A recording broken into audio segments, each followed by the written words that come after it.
Komento netong si LA Tenorio sa isang panayam na paniguradong tinawanan ng ilang PBA fans matapos nung kanilang panalo kontra Blackwater last Friday.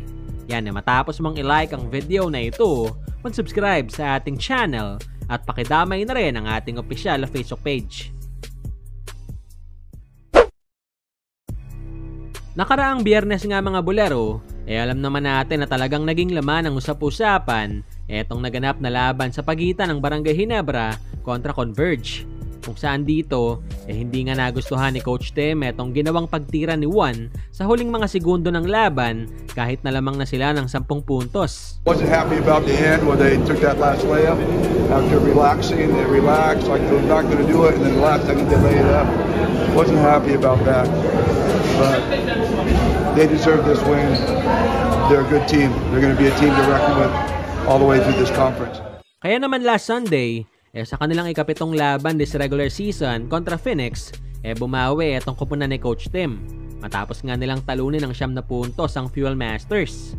Pero sa kabila ng panalo, mukhang di pa rin kumpiyansa etong si Cone sa inilalaro ng kanyang mga bata. Well, we've had problems all conference long, closing games, playing in the fourth quarter. We have not played well in the fourth quarter. I mean, the 2 wins we had prior to this were blowouts, so we didn't have to play the fourth quarter under pressure. But we've pretty much lost all of our games in the fourth quarter, and then today, we lost the early part of the fourth quarter, came back and was able to make some big plays down the stretch, and this is something where we know it's happening. We're trying to fix it. Tonight I thought we played a little tight.